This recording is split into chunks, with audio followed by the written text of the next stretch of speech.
Friends, ఇప్పుడే అందిన వార్త. రాష్ట్ర ప్రభుత్వ ఉద్యోగులకు సంబంధించి 5 డిఏలు నేడు తాజా సమాచారం అంటూ లేటెస్ట్ అప్డేట్ అయితే రావడం జరిగిందండి. సో ఆ వివరాలు ఏంటనేది వీడియోలో తెలుసుకుందాం. వీడియోని స్కిప్ చేయకుండా పూర్తిగా చూడండి, కంప్లీట్ ఇన్ఫర్మేషన్ అయితే అర్థమవుతుందండి. మీలో ఇంకెవరైనా సరే మన ఛానల్ సబ్స్క్రైబ్ చేయకుండా వస్తున్నట్లయితే వెంటనే మన ఛానల్ సబ్స్క్రైబ్ చేసుకోండి. ప్రభుత్వం నుంచి వచ్చే లేటెస్ట్ అప్డేట్స్ అన్ని కూడా మీ ఫోన్ నోటిఫికేషన్ రూపంలో అందించడం జరుగుతుందండి. చూస్తున్నారు కానీ లైక్ చేయడం మర్చిపోతుందా? దయచేసి లైక్ చేయండి. లేట్ చేయకుండా ఇలాగైతే వెళ్ళిపోదామండి.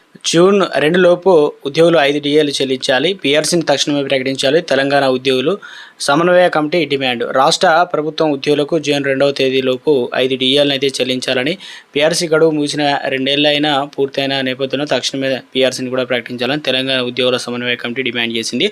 ఎన్నికల ముందు ఇచ్చిన హామీలను వెంటనే అమలు చేయాలని, పాత పెన్షన్ విధానాన్ని వర్తింపజేయాలని కోరింది. సోమవారం హైదరాబాద్లో బషీర్బాద్ దేశోద్ధరక భవన్లో నిర్వహించిన విలేకరుల సమావేశంలో ఉద్యోగులు సమన్వయ కమిటీ సభ్యులు మాట్లాడుతూ న్యాయపరమైన డిమాండ్ల సాధన కోసం పోరాడుతున్న తమకు మద్దతు ఇవ్వాలని రాష్ట్రంలో అన్ని రాజకీయ పార్టీలు కలిసి కోరుకున్నామని అన్నారు. త్వరలోనే జిల్లాల వారీగా పర్యటించి ప్రభుత్వానికి నివేదిక సమర్పిస్తామని తెలియజేయడం జరిగింది. రావాల్సినటువంటి ఉద్యోగులకు ఏదైతే డిఏలు కావచ్చు, పీఆర్సీ కావచ్చు, ఇతరత్ర అన్ని రకాల అవన్నీ కూడా చెల్లించాలనే విధంగా ప్రభుత్వంపైన ఒత్తిడి తీస్తామని, సీనియారిటీ ప్రతిపాదనక ఏఈఓలకు పదోన్నతి కల్పించాలి. త్రిసభ్య కమిటీ టీఎన్జీఓ నేతలకు వినతి. ఇక వ్యవసాయ శాఖ విస్తరణాధికారి ఏఈఓలకు సీనియారిటీ ప్రతిపాదనగా పదోన్నతులు కల్పించాలని టీఎన్జీఓ రాష్ట్ర అధ్యక్షులు ఏదైతే మారం జగదీశ్వర్లు ముజీబుల్ ప్రభుత్వ త్రిసభ్య కమిటీని ఏఈఓ సంఘ ప్రతినిధులని కలిసి సోమవారం అయితే త్రిసభ్య కమిటీ చైర్మన్ నవీన్ మిత్తల్ ఇతర అధికారులు వినతిపత్రం అయితే ఏఈఓలు పదోన్నతులు ఇవ్వడం పైన వ్యవసాయ శాఖ ఉన్నతాధికారులు అయితే